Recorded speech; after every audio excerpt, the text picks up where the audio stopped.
WXII 12 News at 4 starts right now. I have exhausted all of my resources to bring us together as judicial leadership. Court concerns tonight in 12 investigates why a clerk says change is needed fast to prevent more chaos. Plus, 2 weeks of turmoil after Helene devastated communities all across North Carolina, where rescue efforts stand tonight and the progress being made on our long road to recovery. First at 4 o'clock, we are taking a look at our weekend forecast. This is a live look out of Winston-Salem. No complaints, a beautiful day. If it's this nice all weekend, I think a lot of people are going to be happy in the Piedmont Triad, Dave. Well, it should be nice like this all weekend, Christine and Lindsay. I can tell you, it might warm up just a little bit more, but it's great out there today. I'd say almost perfect with our temperatures right around 70 across the region, 67 right now in Asheboro. Can't beat that. And we got low humidity out there too, up in the mountains. Temperature 62 at Sparta and upper 60s around Ashe County and up around Boone and Watauga County too. Nothing on the visible satellite. Blue skies, hard pressed to find one cloud out there this afternoon. A pleasantly cool evening a little bit later on. We'll see temperatures in the mid 50s in the Piedmont, the foothills about 9 o'clock, and in the mountains temperatures get a little bit chillier there around 49. Autumn Leaves Festival this weekend in Mount Airy. Temperatures will be in the 70s, lots of sunshine. Y'all go ahead and go. Cold temperatures next week. We'll talk about that coming up just a little bit, guys. All right, Dave, thank you. It has been 2 weeks since Helene brought heartbreak to North Carolina, with the storm's rain and high winds destroying communities, especially in the western part of the state. As of today, the state health department reports 92 people have died as a result of Helene. However, that number is likely even higher. Buncombe County officials have counted 72 deaths there alone, while the state health department reports 42 there. Taking into account Buncombe County's total, Helene is responsible for at least 122 deaths in our state. Our state's Chief Justice extending the state of emergency for 13 counties today, including Buncombe. That will remain in effect until October 28th. Meantime, Governor Roy Cooper continues to tour the damage. Today, he met with small business owners in Transylvania County. The governor also pushing back against a claim from Republican nominee Donald Trump after Trump accused the governor's office of blocking people and money from coming to the state for aid. Governor Cooper responded on X, writing in part, quote, "This is a flat out lie. We are working with all partners round the clock to get help to people," end quote. Progress to reopen parts of our state and restore power and cell service does continue. Tonight at 5, Appalachian State University will reopen for the first time in 2 weeks. Students and staff are expected to return to class next week. We also got encouraging news from Rutherford County. County leaders there saying they have located all of the more than 1,100 people reported missing, and everyone is safe so far.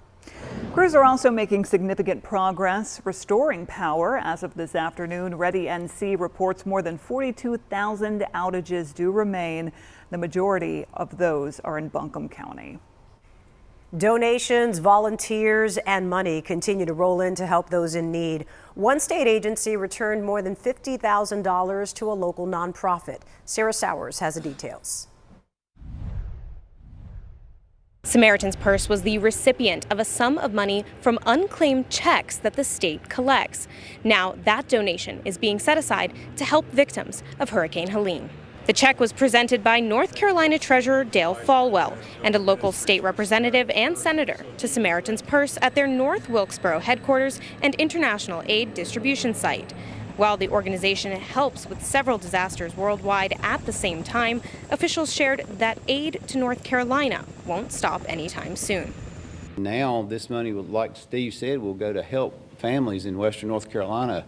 If this had came later, years later, it may not be used for that. But now the money that currently belongs to Samaritan's Purse that Dale and his team found will go to put generators in people's homes that are freezing right now. So far, Samaritan's Purse has completed over 160 airlift operations of supplies to Western North Carolina.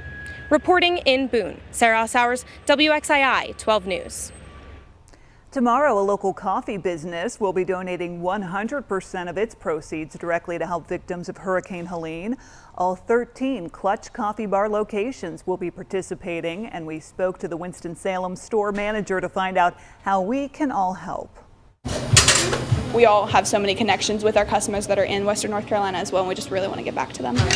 Your morning cup of coffee can be more than just a pick-me-up this weekend. Thank you. It can also help our neighbors in Western North Carolina as they recover from Hurricane Helene. We're going to be donating 100% of our proceeds and profits, and then we'll also have a place for people to donate through a link and then donate with cash donations. All 13 Clutch Coffee Bar locations throughout North and South Carolina will be partnering with groups in Western North Carolina to make sure 100% of proceeds go towards storm relief and helping those that need it most. This tragedy is nothing, I feel like nothing that's ever hit North Carolina in my lifetime, and it's just really crazy that it hit everybody, and so we really want to give back, help the victims. The North Carolina-based coffee chain, which originated in Mooresville, says this is just another way to give back to a community that gives so much to them. We're really excited to reach out to the community in this way. That's one thing that the culture of the company has always been a part of, is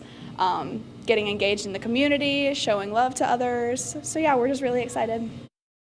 And the Winston-Salem Clutch location will be open from 6 a.m. until 8 p.m. tomorrow. For more information on the Coffee Bar's fundraiser, you can visit this story on WXII12.com. There are also locations in Clemens and Greensboro. Double the destruction for some communities in Florida hit with both hurricanes Helene and Milton less than 2 weeks apart. Maribel Gonzalez has the latest on the recovery efforts underway. Double destruction in the Sunshine State. I think the complicating factor here is going to be there's 2 storms. Hurricane Helene made landfall in Florida as a deadly Category 4 hurricane, carving a 500-mile path of destruction across 6 states. Then Milton hit as a Category 3 storm, bringing tornadoes, torrential rain, and storm surge. And having 2 major hurricanes in less than 3 weeks has really decimated our downtown area. In Valrico, Hillsborough County deputies are still evacuating people from flooded homes. We're at 6 feet deep. We have some people who believe that it might get as high as 20 feet. In Pinellas County, hundreds remain in shelters, some who've been there for weeks. We have over 170 people that have actually been in shelters with us since Hurricane Helene. The rescues and relief pouring in. Our available force represents the largest National Guard response in Florida. We have an additional $50 million on top of what we did for Hurricane Helene.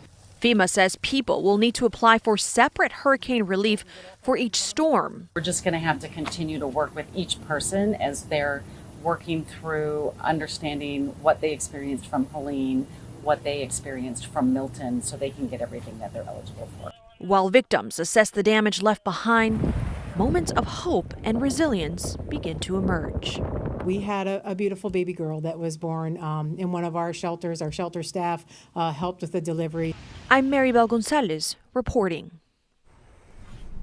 To breaking news out of Wilkesboro, one person has died following a head-on crash. Troopers say Richard Erb was driving on Highway 16 this afternoon when he crossed the center line and hit an oncoming SUV. Erb died on that scene. The other driver involved was taken to the hospital with life-threatening injuries. And 12 investigates dozens of jurors wandering the Forsyth County Courthouse with no staff assigned to help them. The Clerk of Superior Court says that was the result of an internal staffing issue, and time is ticking to find a solution. Otherwise, Superior Court cases could see some delays. Our Devontae McKenneth joins us from downtown Winston-Salem with tonight's exclusive. Denise Hines was elected to Forsyth County's Clerk of Superior Court back in 2020, and she said after these 4 years, demands in her office are now greater than resources and is starting to show. I have gotten more letters and emails from attorneys telling me about failures that have happened with my staff, probably in the last 2 months, than I have as the clerk in 4 years. Forsyth County's Clerk of Superior Court, Denise Hines, spoke to 12 Investigates Friday, one day after she received this administrative order from 2 Forsyth County judges. They've court-ordered her office to maintain jury administration responsibilities, which includes answering phone calls regarding jury service, providing notice to those called in for jury duty, and assisting them once they arrive at the courthouse. The administrative order does not change the fact that I don't have the resources to do it. Hines says she needs her staff for her office, Past inaccuracies in record keeping are catching up. Our responsibilities behind the scene are what we're falling behind on because my clerks are everywhere but in my office doing what I need them to do for our daily responsibilities because of past inaction. Hines says she emailed Superior and District Court officials twice in September about releasing her staff from jury administration duties that are not mandated to her office. She says no action since her emails, and she's still asking for conversation. Communication between judicial leadership since I've been the clerk has been problematic, but I have been at the point of needing, hey, I need to talk to you about where we are. And that hasn't happened. And she hopes something does happen sooner rather than later, before a repeat of Tuesday, when 100 jurors showed up to the courthouse with no one to assist them. I have exhausted all of my resources to bring us together as judicial leadership, other than the voters and the public. That administrative order, which was signed by Judges Victoria Romer and Todd Burke, say for at least for the past 50 years in Forsyth County, this has been the responsibility of the clerk's office. In Winston-Salem, I'm Devontae McKenneth for 12 Investigates. There is time to work this out. There's no Superior Court next week due to a conference, and Hines says she hopes a plan can be made that is workable for all offices when Superior Court sessions resume Monday, October 21st. Commitment 2024, you have just a little less than an hour to register to vote on Election Day. The deadline is 5 p.m. If you miss it, you can still register during early in-person voting, which begins next week. Meantime, the presidential campaigns continue to focus on our swing state. The Democratic nominee, Kamala Harris, will hold a rally in Greenville on Sunday. Republican vice presidential candidate J.D. Vance held a town hall in Greensboro yesterday. WXI 12's Bill O'Neill sat down with him one-on-one, and you can watch that interview on our website.